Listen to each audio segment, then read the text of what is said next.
कुंज बिहारी जय गोपी जन बल्लभ गिरिवर धारी यशोदानंदन ब्रज जन रंजन यशोदानंदन ब्रज जन रंजन यमुना तीरा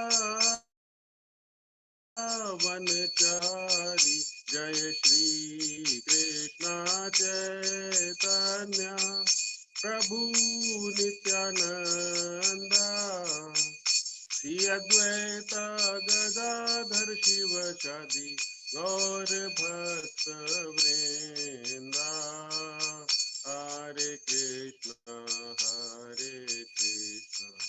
कृष्ण कृष्ण हरे हरे हरे राम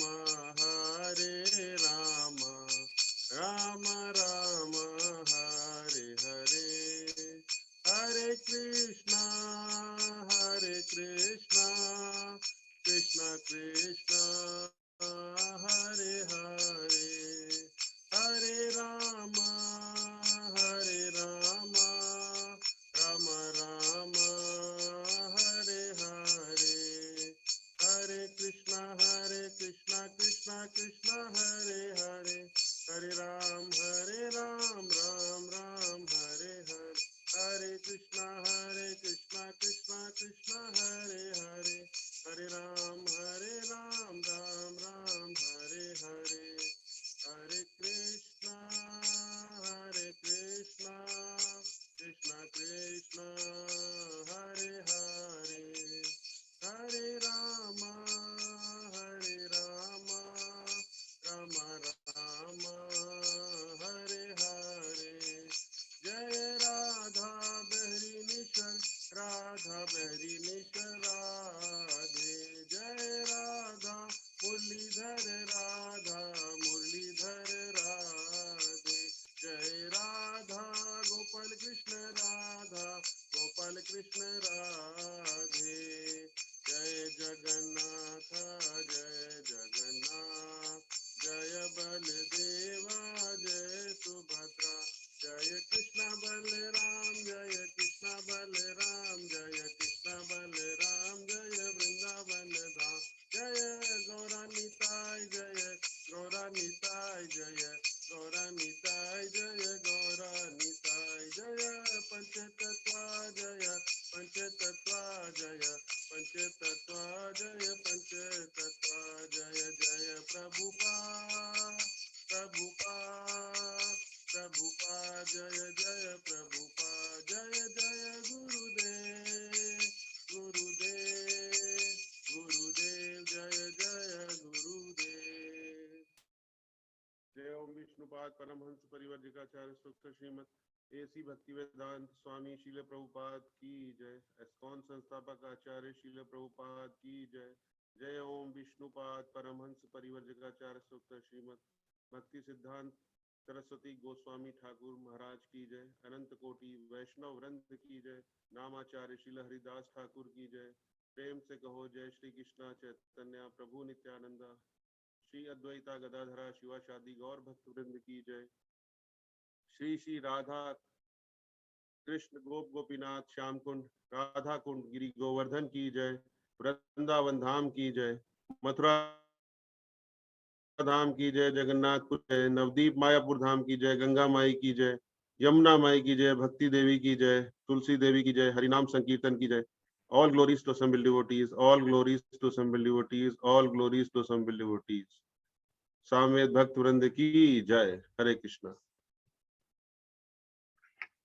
ओम अज्ञानतिम्रान्धस्य ज्ञानाञ्जनाशलाकया चक्षुरुन्मिलितं येन तस्मै श्रीगुरुवे नमः श्रीचैतन्यमनोभीष्टं स्थापितं येन भूतले स्वयं रूपा कदा मह्यं ददाति स्वपदान्वितं वन्देऽहं श्रीगुरु श्रीयुतपदकमलं श्रीगुरुं वैष्णवांश्च श्रीरूपं साग्रजातं सहगण रघुनाथान्वितं तं सजीवं साद्वैतम सावधूतम परिजन सहितम श्री कृष्ण चैतन्य देवम हे कृष्णा करुणा सिंधु दीन बंधु जगतपते गोपेशा गोपिका कांता राधा कांत नमोस्तुते तप्त कांचन गौरांगी राधे वृंदावनेश्वरी वृषभानुसुते देवी प्रणमामि हरिप्रिये वाञ्छाकल्पतरुभ्यश्च कृपा सिन्धुभ्येव च पतितानां पावनेभ्यो वैष्णवेभ्यो नमो नमः। जय श्री कृष्ण चैतन्य प्रभु नित्यानंद श्री अद्वैता गदाधरा शिवासादि गौर भक्तवृंदा। हरे कृष्ण कृष्ण कृष्ण हरे हरे हरे राम राम राम हरे हरे। तो सब उपस्थित वैष्णव को मेरा प्रणाम। और सबसे मैं ये आकांक्षा करता हूँ कि मुझे आशीर्वाद दें, जिससे कि मैं प्रभुपाद के द्वारा जो ये परपोर्ट लिखा हुआ है इसका कुछ हम लोग ग्लोरिफिकेशन कर सकें। हरे कृष्ण, हरि बोल। तो आज हम लोग अध्याय 4 का 12वां श्लोक लेने जा रहे हैं।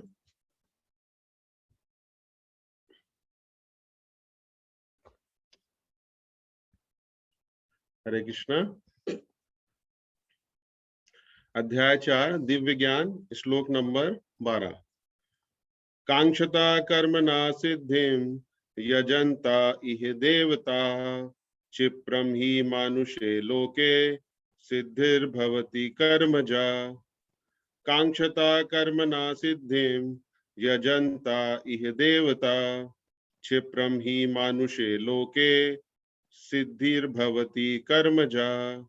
कांक्षता कर्मणां सिद्धिं यजन्त इह देवता क्षिप्रं हि मानुष्ये लोके सिद्धिर्भवति कर्मजा।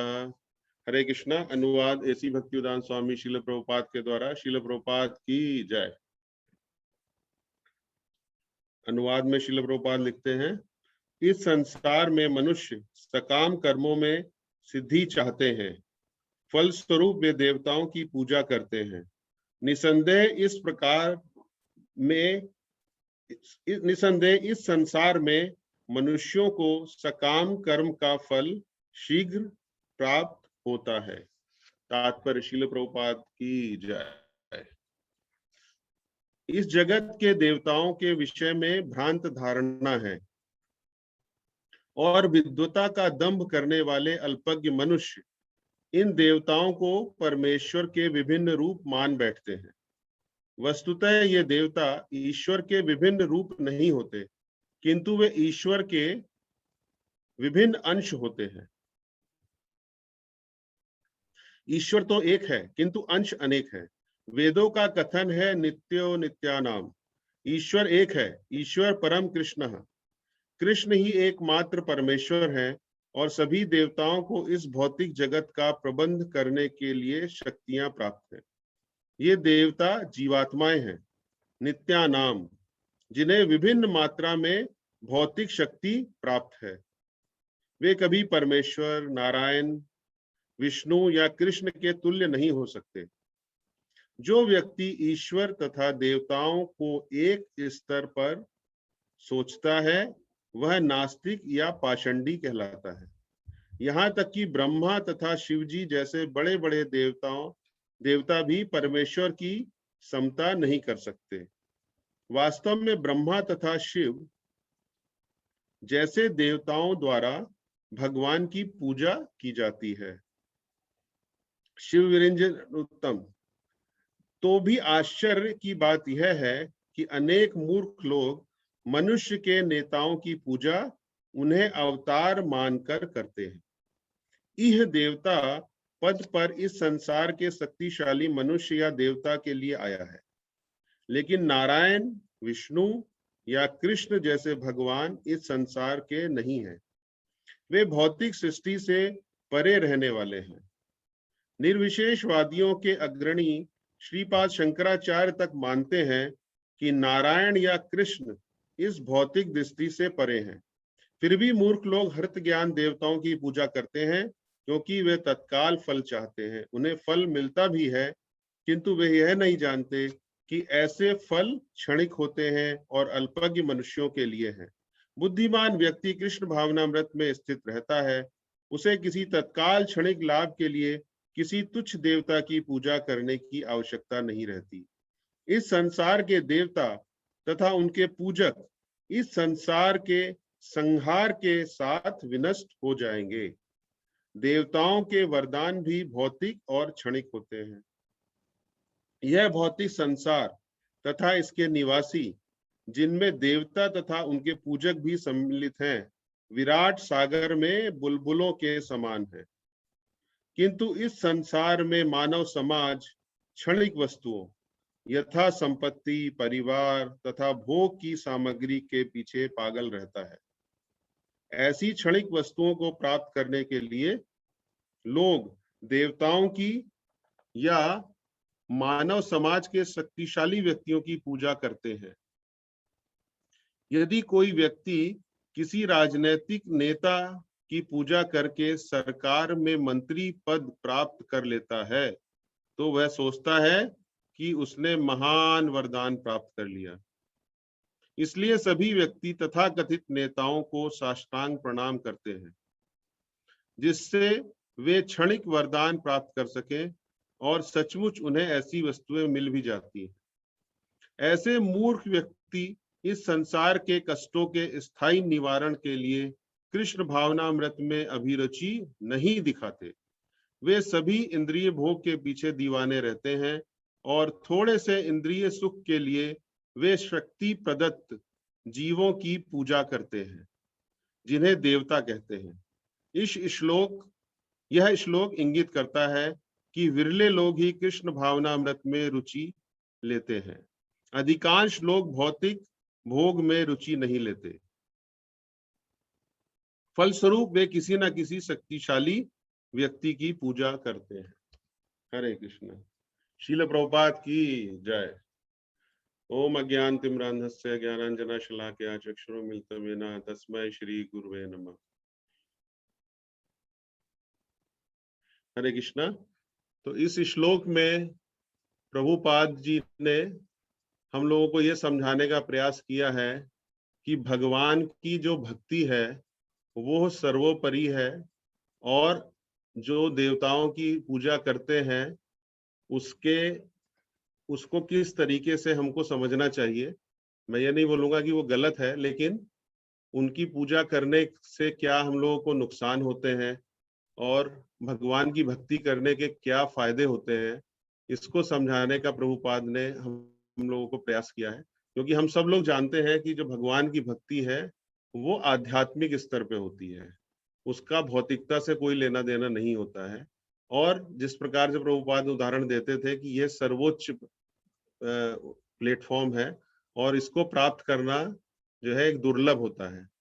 तो इस श्लोक में भगवान ऐसे लोगों की बात कर रहे हैं जो कि कृष्ण की शरण ना लेकर किसकी शरण लेते हैं? देवताओं की पूजा करते हैं। और जो पिछला श्लोक था, पिछले श्लोक में हम लोगों ने देखा, पिछला श्लोक ये क्या था? ये यथा मां प्रपद्यन्ते, अर्थात जो भी भक्त हैं, जिस भी भाव से, है ना, जिस भी धरातल पर आकर श्री कृष्ण की शरण लेते हैं, ये पिछले श्लोक में भगवान ने बताया था।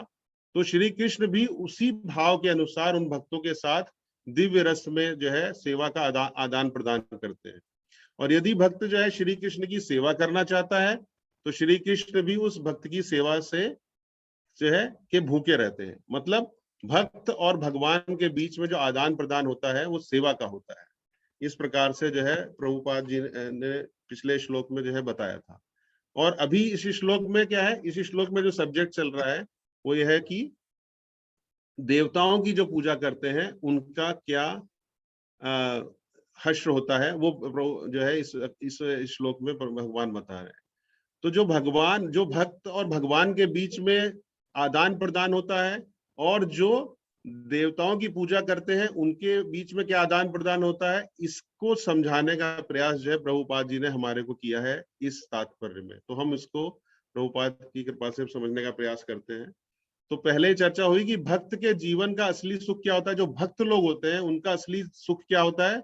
वो लाभ के पीछे नहीं रहते हैं, वो केवल भगवान की सेवा के पीछे रहते हैं, और सेवा से वो भगवान को प्रसन्न करते हैं, और भगवान भी भक्त की सेवा पाने के लिए आतुर रहते हैं। तो इस प्रकार की जो लीला है वो भक्त और भगवान के बीच में चलती रहती है। तो श्री कृष्ण जो है तथा भक्त के बीच कोई ऐसा व्यापार नहीं होता है। तो हम लोग ये जानने का प्रयास करेंगे कि भगवान के जो भक्ति है और जो देवताओं के साथ जो लोग अपना आदान प्रदान करते हैं उसमें क्या अंतर है। तो यहाँ पे प्रभुपाद ये लिख रहे हैं कि भगवान का जो भक्त है वो भगवान के साथ जो है किसी भी व्यापार का संबंध नहीं रखता है। व्यापार क्या होता है? व्यापार का मतलब होता है कि मैंने ये दिया और उसके बदले में मेरे को ये मिला, इसको व्यापार कहते हैं। लेकिन भगवान और भक्त के बीच में जो संबंध होता है वो सेवा का होता है, कि भगवान की हमने सेवा करी, भगवान भी भक्तों से सेवा चाहते हैं और भक्त भी भगवान को प्रसन्न करना चाहता है, और इस प्रकार से ये जो है दोनों में डिफरेंस है। तो भगवान श्री कृष्ण क्या सोचते हैं कि भक्त ने मुझे कितना दिया, ठीक है ना, और मैं उसे इतना दूंगा, और भक्त ऐसा सोचता है कि मैंने कृष्ण को इतना दिया। तो ये जो संबंध है वो भगवान के साथ नहीं होता है, ठीक है ना। और श्री कृष्ण अपने भक्त की आवश्यकताओं को पूर्ति करते हैं। इस पे ध्यान दीजिए, भगवान श्री कृष्ण जो है अपने भक्तों की आवश्यकता जो होती है ना, नीड, जिसको अंग्रेजी बोलते हैं नीड, ग्रीड नहीं, उसकी आवश्यकताओं को पूर्ति करते हैं, और वे भक्त की कामनाओं को पूर्ति नहीं करते हैं। तो कामना और आवश्यकता को जो है यहाँ पे समझाया गया है। आवश्यकता क्या होती है? जो हमारी नीड है, और जो हमारी ग्रीड होती है, जिसके पीछे हम लोग हमारी कामना होती है, क्योंकि कामना का कोई अंत नहीं होता है। तो भक्त जो है श्री कृष्ण से किसी कामना की पूर्ति नहीं चाहता है। भक्त की कामना तो ये क्या होती है कि वो भगवान की सेवा में हमेशा लगा रहे। हम लोग उसको और आगे समझेंगे कि ऐसा क्यों होता है। परंतु ऐसा संबंध किसी व्यक्ति का अन्य देवताओं के साथ हो सकता है क्या? देवताओं के साथ जो संबंध होता है वो इस प्रकार का संबंध नहीं होता है जिस प्रकार का भगवान श्री कृष्ण के भक्त और भगवान कृष्ण के बीच में होता है। तो इसी बात को समझने के लिए भगवान इस श्लोक में बता रहे हैं कि देवताओं की पूजा जो है केवल लेने या देने के की बात पर आधारित होती है। तो ये अंतर हम लोगों को समझना चाहिए कि जो देवताओं की पूजा की जाती है उसके पीछे जो ध्येय होता है, उद्देश्य होता है, जो कारण होता है, वो क्या होता है? वो होता है एक कि हमें जो है भगवान का हमने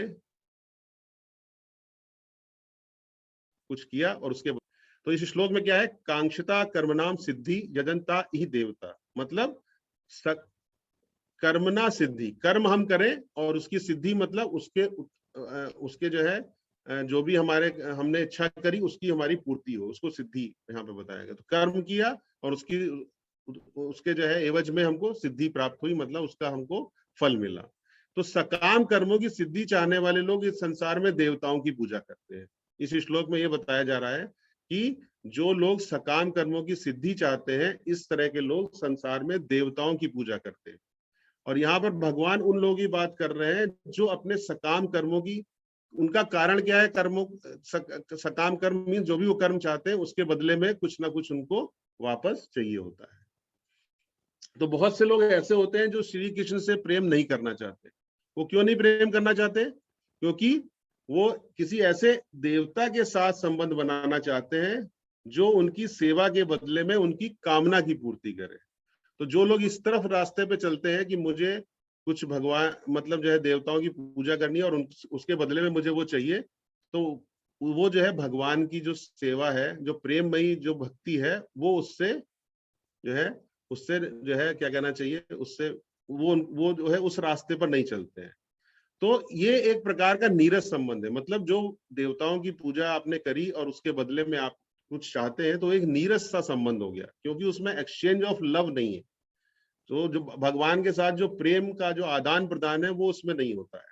उसमें क्या होता है? उसमें तो मैंने ये मांगा, मुझे ये मिल गया, इस तरह का संबंध होता है। तो इस संबंध में प्रभुपाद जी बता रहे हैं कि सेवा की जो भावना है वो नहीं होती है, सेवा की भावना नहीं है। इसलिए यहाँ पर भगवान ने क्या बोला कि कर्म, कर्म को मतलब निष्काम, हम लोग कर्म करेंगे, जो कर्म करेगा, और शब्द का प्रयोग कर रहे हैं। और इसमें दो विचार है, कर्म और सिद्धि। जैसा चर्चा हुआ कि कर्म किया और इसके बदले में मेरे को सिद्धि हुई। मैं देवता की पूजा कर रहा हूं और मैंने कर्म किया, परिश्रम करूंगा, और उसके एवज में, उसके जो है रिप्लाई में मेरे को क्या है, मुझे किसी देवता की पूजा के परिणाम स्वरूप जो है कि इसका जो है फल प्राप्त होगा। इस प्रकार का संबंध जो है बिजनेस चलता है। इसके अतिरिक्त मुझसे देवता से कोई लेना देना नहीं। मतलब क्या है लेना देना? क्या नहीं, प्रभुपाद बता रहे हैं कि कोई प्रेम का जो संबंध है वो नहीं होता है इसमें। तो ये बिल्कुल उसको इस तरीके से समझा जा सकता है कि जैसे कि हम लोग इस बाजार में कुछ भी खरीदने जाते हैं ना, जैसे हम लोगों को कुछ खरीदना होता है, तो हम लोग क्या सोचते हैं कि अच्छा ठीक है, हम इतने, ये हमारा बजट है, हम दुकान पे जाएंगे, ठीक है, टीवी खरीदना है, लुलु में जाएंगे, वहां पे देखेंगे, हमने पैसे दिए, दिनार दिए, और लुलु से हमने वो सामान खरीद ली। तो इस तरह का जो संबंध होता है, जो वो होता है क्या, दुकानदार और ग्राहक के बीच जैसा संबंध होता है, ठीक है ना। उससे उससे कोई व्यक्तिगत संबंध नहीं होता है, मतलब उसमें कोई पर्सनल रिलेशनशिप नहीं है इसमें। तो ग्राहक जो है को दुकानदार से लेना देना नहीं है, उसके सुख है दुख है इससे कोई लेना देना नहीं है, उसका जो है रिलेशनशिप चलता है। और वो आपसे ये नहीं पूछता कि आपको आप क्या है क्या नहीं है, आपका पर्सनल रीजन उसका कुछ नहीं होता है, आपसे कोई संबंध उसका पर्सनल नहीं है। आपने पैसे दिए, आपने सामान लिया और अपने पास आ गए। तो ग्राहक जो है और दुकानदार के बीच में जो संबंध है, इस तरह का संबंध जो है होता है।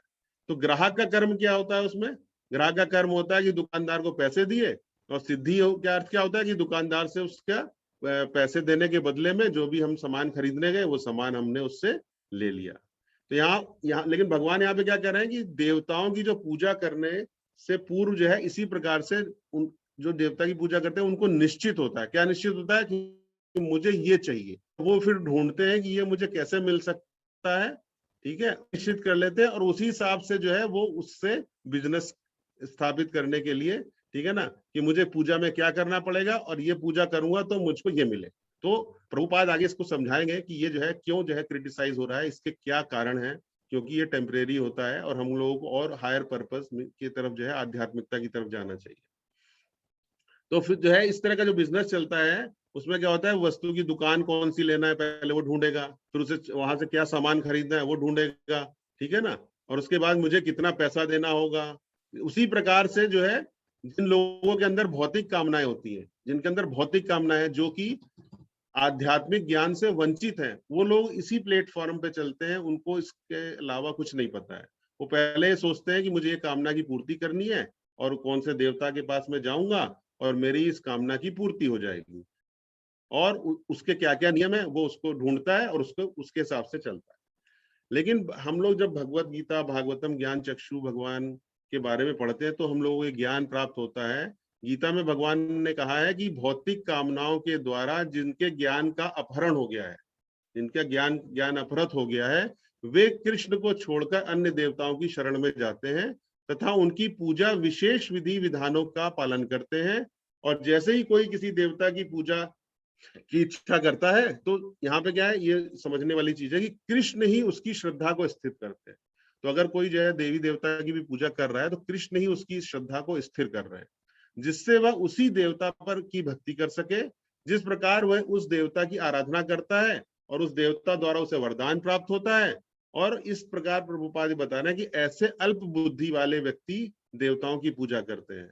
तो ऐसे लोगों को अल्प बुद्धि क्यों कहा गया है, इसकी हम लोग आगे हम लोग और थोड़ा इसका धीरे धीरे इसके बारे में पढ़ेंगे। तो उसको क्या है, जो ये फल प्राप्त होता है, अब आप सोचिए वो फल जो प्राप्त होगा देवताओं की पूजा से, वो क्या होगा, वो हमारे केवल इसी शरीर के साथ, इसी संसार के साथ ही रहेगा और इसी के साथ समाप्त हो जाएगा, ठीक है। तो फल जो है सीमित है और क्षणिक है। क्षणिक क्यों है, क्योंकि हम जानते हैं कि ये टेम्परेरी वर्ड है, इसमें जो कुछ भी हमें मिला है वो जो है इसी शरीर के साथ, संसार के साथ, संसार का मतलब ही क्या होता है, जो बनता और बिगड़ता रहता है, हम लोग जानते हैं, तो उसी के साथ वो समाप्त हो जाता है। इसीलिए प्रभुपाद जी यहाँ बता रहे हैं कि देवताओं की पूजा करने वाले कहाँ जाते हैं, भगवत गीता में बताया देवलोक को जाते हैं, वो जो है भगवान के आध्यात्मिक लोक को नहीं जाएंगे।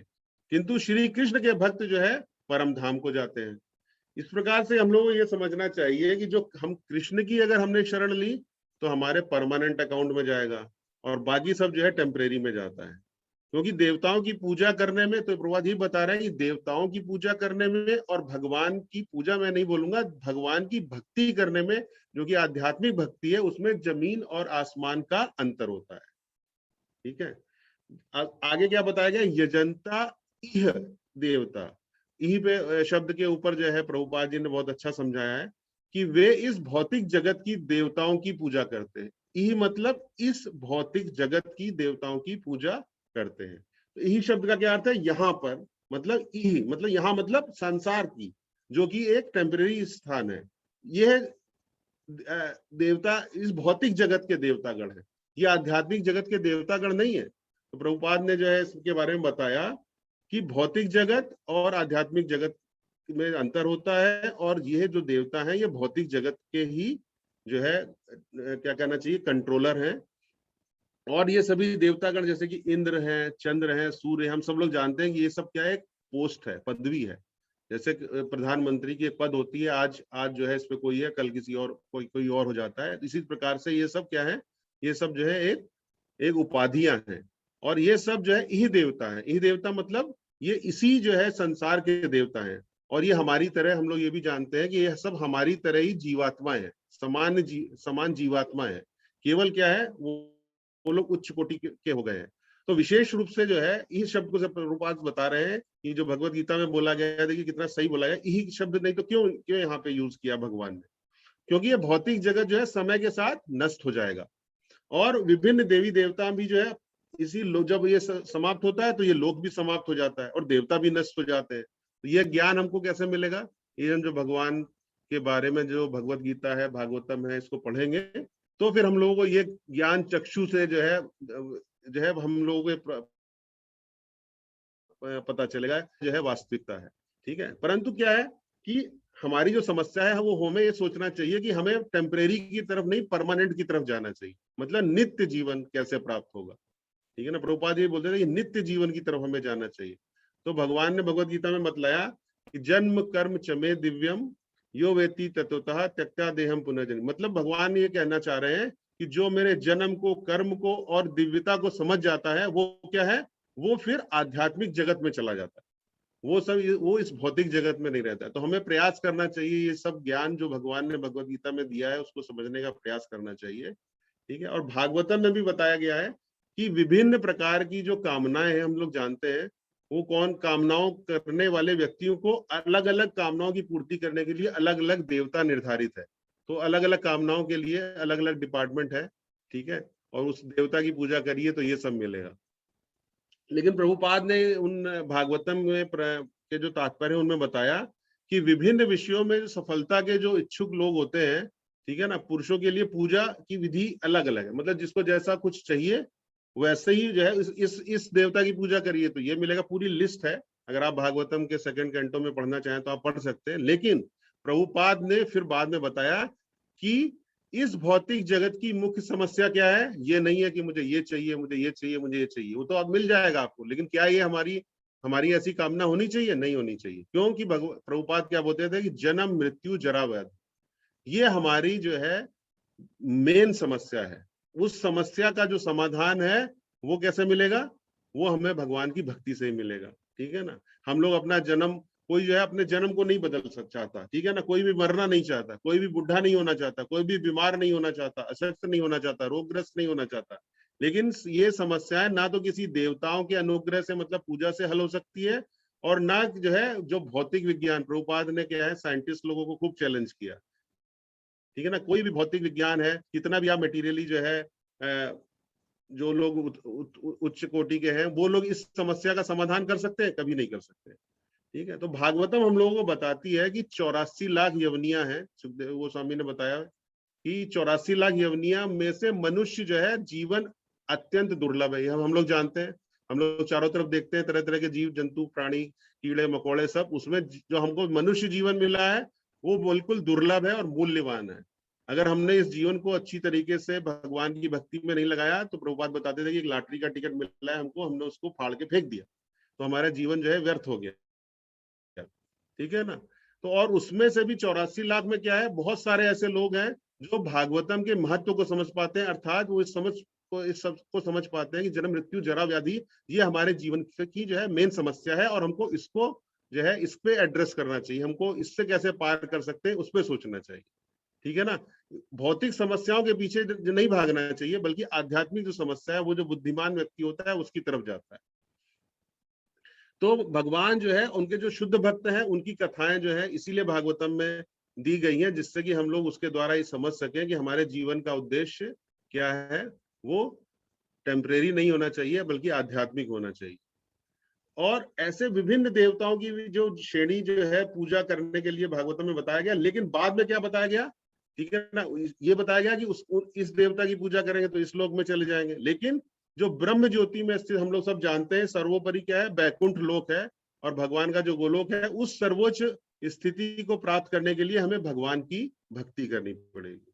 और जो मुक्त आत्माएं होती हैं, ठीक है ना, वो जो है ये जो भोग और जो होता है इस सब के चक्करों में नहीं पड़ते हैं। मतलब जो भगवान की बहिरंगा शक्ति है उसके द्वारा, गुणों के द्वारा वो बद्ध नहीं होते हैं, है ना, वो भौतिकता की चीजों में जो है लिप्त नहीं होते हैं, क्योंकि उनको ज्ञान प्राप्त हो जाता है कि हमारे जीवन का उद्देश्य परमानेंट क्या है। ठीक है, तो भौतिकवादी समस्त प्रकार की से युक्त होता है, लेकिन भगवान ने घोषित किया कि जो भौतिकवादी भौतिक भोग चाहते हैं उनके लिए तो विभिन्न देवताओं की लिस्ट है, आप उनकी कृपा याचना करते रहिए, आपको मिलता रहेगा।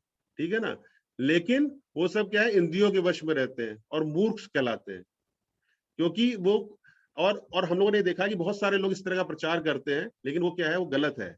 जो भागवतम है, भगवत गीता है, उसको जो है सर्टिफाई नहीं करती है और उनको जो है मूढ़ बताती है, क्योंकि वो ये क्या, वो प्रचार क्या करते हैं कि आप जो ये करो, ये फल मिल जाएगा, ये मिल जाएगा।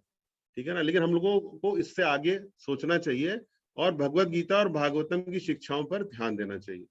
आगे इसमें क्या भगवान ने अगली लाइन में क्या बोला, क्षिप्रम ही मानुषे लोके सिद्धिर भवती कर्मजा, अर्थात इस मनुष्य जीवन के जो कर्मों से उत्पन्न सिद्धि शीघ्र ही मिल जाती है। मतलब भगवान बोल रहे हैं कि जिसने भी भगवान ने बोला कि देवताओं की जिसने भी आराधना करी उसको तुरंत शीघ्र ही फल मिल जाता है, लेकिन वो टेम्परेरी है। ठीक है ना, मनुष्य के जीवन का लाभ क्या होना चाहिए, वो होना चाहिए श्री कृष्ण के साथ प्रेम का संबंध, क्योंकि वो नित्य है। और मूर्ख लोग जो है मनुष्य जीवन का लाभ ना उठाकर क्या है, देवताओं की पूजा के द्वारा अनित्य, तो नित्य और अनित्य का यहाँ कंपैरिजन बताया भगवान ने, पिछले श्लोक में बताया था, और इसमें यहाँ पे क्या बता रहे हैं, अनित्य, जो लोग अनित्य वरदान प्राप्त करते हैं। ठीक है, तो ऐसी इच्छित वरदान जीवन में प्राप्त हो जाते हैं, ठीक है, हो जाएंगे प्राप्त, आपको, आप मांगेगा आपको मिल जाएगा, लेकिन आपको अपनी बुद्धि का इस्तेमाल करना बहुत जरूरी है। इसके जीवन के बाद अगले जीवन में वो वरदान आपके पास रहेंगे क्या, नहीं रहेंगे। लेकिन भगवान ने बताया कि जो भगवान की भक्ति है वो परमानेंट अकाउंट में जाती है और वो टेम्परेरी में नहीं जाती है। तो मनुष्य का जो असली जीवन का जो हमें असली उपयोग है, वो भगवान के साथ हमको अपना प्रेम का संबंध बढ़ाना चाहिए। मतलब हम लोगों को अपना एकादशी चेक करते रहना चाहिए कि हमारा जो आध्यात्मिकता का जो हमारा वो क्या कहना चाहिए वेट है, वो बढ़ रहा है कि नहीं बढ़ रहा है। तो वो हम लोगों को इस पे ध्यान देना चाहिए, ऐसा हमारे गुरु आचार्य लोग बोलते हैं।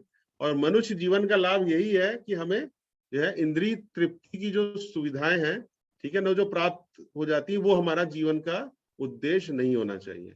ठीक है ना, क्यों, क्योंकि इंद्रिय तृप्ति से क्या होता है, अगर हमारी इंद्रिय तृप्ति होती है तो हमारी चेतना दूषित हो जाती है, और हम ये जो है बाधा बनाती है, किसमें, आध्यात्मिक जीवन को, महत्व को समझने में ये बाधा बना देती है। तो हम लोगों को इस इंद्रिय तृप्ति के पीछे नहीं भागना चाहिए। ठीक है, फिर भी लेकिन इन वरदानों के द्वारा क्या है, मनुष्य का जो असली लाभ, मतलब जो कृष्ण की भक्ति है, जो कृष्ण के प्रति हमें भक्ति करके, भगवान के प्रति सेवा करके जो प्रेम बढ़ाना है, वो हमें कभी भी इंद्रिय तृप्ति के पीछे भागे तो प्राप्त नहीं हो सकती है। ठीक है, और जो है जो ये सब मिलने से क्या होगा, हम ये सब हमारे लिए बाधा हो जाएगी, किसमें, भगवान की भक्ति की तरफ जो हमें बढ़ना चाहिए, उसमें बाधा होती है। भागवतम के जो 10th कैंटो है, उसमें जो है सुखदेव गोस्वामी ने परीक्षित महाराज को यही बोला कि भगवान क्या है, साक्षात निर्गुण है, निर्गुण, अर्थात वे भौतिक प्रकृति के अत्यंत परे है, मतलब दूर है, निर्गुण है वो मतलब इस भौतिकता से दूर है। तो हम जो भी कुछ भगवान की भक्ति करते हैं, वो सब जो है तीनों गुणों से ऊपर होती है, निर्गुण होती है। और जो भी हम कृष्ण का, भगवान का भजन करते हैं, ठीक है ना, वह भी क्या है, उन्हीं की तरह भौतिक गुणों से मुक्त होती है। तो जो भी हम भगवान से रिलेटेड कुछ भी करेंगे, वो आध्यात्मिकता में चली जाएगी, परमानेंट में चली जाएगी। और श्री कृष्ण की पूजा करने का असली फल क्या है, दिव्य ज्ञान। तो यही जो ये जो अध्याय है, इसमें यही इसीलिए भगवान ने जो ये ज्ञान जो दिया, वो दिव्य ज्ञान दिया कि श्री कृष्ण का जो पूजक है, वो भौतिक संपत्ति से अंधा होने के बजाय दिव्य ज्ञान के नेत्र से जो है प्राप्त करता है। तो दिव्य ज्ञान हमें कैसे मिलेगा, हमें जो है कहते हैं ना कि जो शास्त्र चक्षु है, शास्त्र चक्षु, अपने चर्म चक्षु से देखेंगे तो फंस जाएंगे, लेकिन हमें भगवान के भक्तों के द्वारा किससे? हमें शास्त्र के चक्षु से जो है इसको समझना है, इस ज्ञान को प्राप्त करना है। और भागवतम के 10th कैंटो में एक और बताया गया है कि मेरी पूजा करनी कठिन है। भगवान क्या बोलते हैं कि मेरी पूजा जो है करनी बहुत कठिन है, इसलिए सामान्यतः लोग जो है क्या करते हैं, जैसे कहते हैं ना कि सोने की दुकान पे हर आदमी नहीं पहुंच सकता है, तो भगवान की भक्ति बहुत दुर्लभ है, वहां तक जो है हर कोई नहीं पहुंच पाता है। भगवान बोल रहे हैं कि मेरी पूजा करनी कठिन है, इसलिए सामान्यतः लोग जो है इससे करने से कतराते हैं। जैसा कि हम सब लोग जानते हैं, हम सबको बताते हैं ये करो ऐसे करो, लेकिन कोई मानता नहीं है। ठीक है, क्यों नहीं मानते उसको जो है देखिए भागवतम खुद बता रहे हैं में कि मुझसे कतराते हैं और अन्य देवी देवताओं की पूजा करते हैं जो शीघ्र ही तुष्ट हो जाते हैं। लेकिन यही पॉइंट समझने का है कि वो सब चीजें टेम्परेरी हैं और बुद्धिमान लोग ही भगवान की भक्ति कर सकते हैं। तो ऐसे लोग जो है इन देवताओं के ऐश्वर्य को प्राप्त कर लेते हैं, और फिर क्या होता है, प्राप्त कर लिया तो उससे क्या होगा, ऐश्वर्य मिलने से क्या होता है, फिर घमंड आ जाता है, और घमंड से हम जो है फिर अंधे हो जाते हैं, घमंड में अधर्मी बन जाते हैं, और फिर वो उन्हीं देवताओं को अपमानित करने का दुस्साहस करते हैं। तो इसको जो है 10th कैंटो में एक आप हम सब लोग जानते हैं कि वृकासुर जो है ऐसा ही एक जो है राक्षस था, हम लोग जानते हैं राक्षस प्रवृत्ति का था, और उसने क्या किया, उसने भगवान क्या कहते हैं, उसने जो है भगवान की जो है पूजा नहीं करके उसने क्या करा, उसने एक बार सोचा, वो राक्षसी प्रवृत्ति का था, तो उसने क्या है नारद मुनि से ये पूछा कि मैं किसकी जो है, नारद जी उसको मिले तो मैं जो है किसकी पूजा करूं कि मेरे को जो है एकदम वरदान मिल जाए इस तरह का कि मैं दूसरों को कष्ट दे सकूं। ठीक है, तो ब्रह्मा विष्णु शिव तथा अन्य देवता किसी को भी श्राप या वर देने में समर्थ हैं। ठीक है, तो शिव तथा ब्रह्मा श्राप देने या वर देने में बहुत शीघ्रता करते हैं, तो जैसा है ना, तो हम सबको मालूम है, परंतु भगवान श्री कृष्ण ऐसे नहीं है। तो यहाँ पे यही बताया गया है, जैसा हम सब लोग जानते हैं कि रावण का उदाहरण है और जो है कंस का उदाहरण है, तो क्या है ना, ये सब देवी देवता जो है एकदम से खुश हो जाते हैं और आपको दे देते हैं, लेकिन वो ये नहीं समझते कि आपकी भलाई किसमें है। श्रेया और प्रिया शब्द बताया गया है कि जो आपको प्रिय है वो एकदम से मिल जाता है, लेकिन हम लोगों को श्रेया की तरफ जाना चाहिए, जो कि हमारे लिए जो है परमानेंट है, जो हमारे वास्तव में भलाई की चीज है, जो हमारे लिए है। तो इसी तरीके से वृकासुर का क्या हुआ, उसने जो है एक कथा बताई जाती है कि जो है उसने शिव जी की अच्छे से पूजा करी। ठीक है ना, और नारद मुनि ने यह भी बताया कि भाई शिव जी क्या है, आशुतोष नाम है उनका, वो जो है छोटी सी बात से खुश हो जाते हैं और छोटी सी बात से नाराज हो जाते हैं। तो तुम उनकी अगर पूजा करोगे तो तुम्हें सिद्धि प्राप्त हो जाएगी। तो शिव जी जो है वो पूजा करने लगा। ठीक है ना, क्योंकि उसको पता चल गया कि थोड़े से गुण देखकर प्रसन्न हो जाते हैं और थोड़े से दोष देखकर ही वो रुष्ट हो जाते हैं। तो उसने जो है बिल्कुल ऐसी पूजा प्रारंभ कर दी। ठीक है ना, वो जो है केदार क्षेत्र में गया और जो है उसमें जाकर उसने ऐसी तपस्या करी कि अग्नि को शिवजी का मुख मान लिया उसने, ये शिवजी का मुख है, और उसमें वो क्या करने लगा, अपने शरीर का जो है मांस काट काट कर डालने लगा। देखिए ऐसी कैसी तपस्या करी उसने, और 7 दिन तक वो ऐसा ही करता रहा। तो शिवजी जो है वर देने के लिए प्रकट हो गए, क्योंकि जब उसने सिर काटने लगा तो शिवजी वहां पे प्रकट हो गए, क्योंकि शिवजी तो परम दयालु है। तो उन्होंने बोला कि तुमको क्या चाहिए, तो शिवजी ने उससे कहा हे प्रिय वृकासुर, अब तुम क्या चाहते हो, भाई बस करो, तुमने इतनी ज्यादा जो है तपस्या कर ली है, तो तुम्हें क्या चाहिए। तो उसने बोला कि जो है मैं तुम्हें ऐसा जो है ऐसा वर दीजिए, शिवजी से बोला कि मैं जिसके, जैसा हम लोग सब जानते हैं कि जिसके भी मैं सर पे हाथ रखूं तो वो भस्म हो जाए। ठीक है ना, हम लोग बचपन में इस तरह का एक जो है गेम खेलते थे ना, भस्मासुर, कि जिसके सर पे हाथ रखा वो हो गया। तो ये देखिए भागवतम में भी कथा है ये। तो शिवजी ने उसको ऐसा वरदान दे दिया। लेकिन हम सब लोग जानते हैं कि जो है जब भी देवता लोग गलती करते हैं तो फिर भगवान श्री कृष्ण जो है आके उसको सुधारते हैं। तो जब उसने इस प्रकार का जो है वरदान प्राप्त कर लिया, तो वो तो असुरी प्रवृत्ति था, तो उसने सबसे क्या पहले क्या करा, वो शिवजी के पीछे ही भागने लगा कि जो है मैं जो है इन्हीं के ऊपर जो है हाथ रख देता हूँ, जिससे कि अपने जो वरदान दिया है ना उसी की जो है वो परीक्षा करने के लिए वो शिव जी के ऊपर ही चलने अप्लाई करने लगा कि जो है किस प्रकार से जो है शिव जी के ऊपर रखता हूँ तो शिव जी भस्म हो जाएंगे। तो शिव जी बड़े परेशान हुए, बोले अरे ये अब इससे कैसे बचा जाए। तो शिव जी जो है क्या है भाग के क्षीर सागर में श्री कृष्ण के पास पहुंचे और उनकी शरण ली। तो श्री कृष्ण ने क्या किया, उनको बचाने के लिए जो है एक ब्रह्मचारी का रूप ले लिया, और जो है वृकासुर असुर के शंकर जी का वरदान सत्य नहीं है। ठीक है, इस वरदान की परीक्षा तुम अपने सर पर हाथ रख के करो। तो जैसे उसने अपने सर पे हाथ रखा वैसे ही वो खुद भस्म हो गया। तो श्री कृष्ण की बात पर विश्वास करके उसने जो है ऐसा किया और जो है वो जो है तुरंत भस्म हो गया। तो इस प्रकार से शिव जी जो है इस संकट से मुक्त हो गए। तो कहने का क्या तात्पर्य है कि भगवान यह कह रहे हैं कि इस मनुष्य जीवन में देवताओं की पूजा करके लोग सिद्धि प्राप्त कर लेते हैं, परंतु सिद्धि का परिणाम क्या होता है?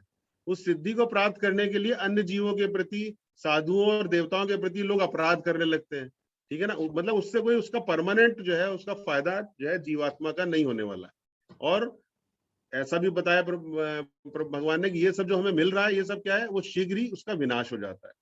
तो भगवान क्या कहना चाह रहे हैं कि जो है भगवत गीता में कि अर्जुन, जो लोग मेरे, अब गीता में भगवान क्या बोल रहे हैं कि यहाँ पे जो चर्चा चल रही है कि जो लोग मेरे प्रेम में संबंध को ठुकरा कर अथवा पूजा करते हैं उसका कोई स्थायी स्थायी मतलब परमानेंट लाभ नहीं है। तो ये हम लोगों को समझने का प्रयास करना चाहिए कि जो देवताओं का ये सब है उससे हमें स्थायी लाभ नहीं मिलेगा, उससे जो है हमें कोई स्थायी नहीं लाभ मिलेगा देवताओं की पूजा से। तो श्री कृष्ण जो है ऐसा भी नहीं है कि श्री कृष्ण जो है भगवान जो है भक्तों को अपने वर देते हैं, लेकिन जैसे पहले चर्चा हुई भगवान हमारी नीड को देखते हैं, हमारी ग्रीड को नहीं देखते हैं, क्योंकि ग्रीड का कोई अंत नहीं है। तो भगवान श्री कृष्ण देखते हैं कि भक्त की, उसके बाद ये देखते हैं कि भगवान की जैसे हम भक्ति करते हैं तो हमारी चेतना शुद्ध हो जाती है। तो हमारी चेतना शुद्ध होनी चाहिए और दूसरे प्राणियों के प्रति ईर्ष्या नहीं होनी चाहिए। तो भगवान ये देखते हैं और उस भक्त की भौतिक कामना को भी पूर्ण कर देते हैं। तो हमारी अगर भौतिक कामना है उसको भी पूर्ण कर देते हैं। तो यहाँ लेकिन एक चीज समझने वाली है, भौतिक कामनाएं क्या होती है, वो रजोगुण की वजह से उत्पन्न होती हैं। और रजोगुण क्या है, उसका कोई अंत नहीं होता है। रजोगुण से जो हमारी, अगर हमारी कोई इच्छाएं पूरी होती हैं तो भगवत गीता में क्या बताया गया कि होता है जैसे अग्नि के समान होता है। जैसे अग्नि में आप घी डालते रहेंगे तो कभी अग्नि और ज्यादा प्रज्वलित होती रहती है। तो इसी प्रकार से जो हमारी रजोगुण की वजह से इच्छाएं प्रकट होती हैं, हमारे अंदर आती हैं, उनका कोई जो है अंत नहीं होता है। ठीक है, लेकिन जो भगवान की भक्ति में श्रवण और कीर्तन का जो हम करते हैं वो है विधि से, जो क्या होता है रजोगुण के प्रभाव से सब मुक्त हो जाता है। लेकिन हम भगवान की भक्ति करेंगे तो रजोगुण जो है से जो हमारी कामनाएं हैं वो मुक्त हो जाती है। तो हम लोग सोच सकते हैं कि इस तरह से कब किसी के साथ हुआ क्या कि भगवान की भक्ति करी, रजोगुण था लेकिन भगवान की भक्ति करी तो उसका चित्त शुद्ध हो गया। तो सबको याद आ रहा होगा, इस प्रकार का उदाहरण हम लोगों को मिलता है ध्रुव महाराज का, है ना। ध्रुव महाराज का उदाहरण जो है बिल्कुल उपयुक्त है। उनके हृदय में, हम लोग सब जानते हैं, इतनी कामना थी कि मुझे ऐसा पद मिलना चाहिए जो मेरे पिता, पितामह या उनके जो प्रति और जो दादा थे, परदादा थे, वो किसी को भी नहीं मिला हो। तो ध्रुव की ऐसी इच्छा थी। उनके जो पिता है उत्तानपाद है ना, पितामह मनु है, और उनके जो दादा थे ब्रह्मा जी हैं। तो ध्रुव की कामना ये थी कि मुझे ब्रह्मा जी से भी ज्यादा बड़ा पद मिलना चाहिए, ऐसी कामना उनके अंदर थी। और ध्रुव की माता जो सुनीति है, उन्होंने देखिए कितना अच्छा ज्ञान दिया।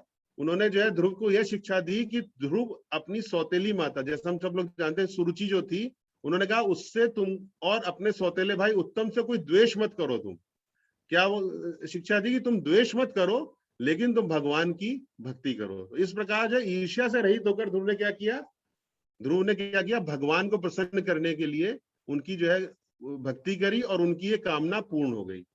तो यहाँ पे क्या समझना है, यहाँ पर समझने की बात यह है कि जिस समय ध्रुव महाराज की कामना पूर्ण हुई,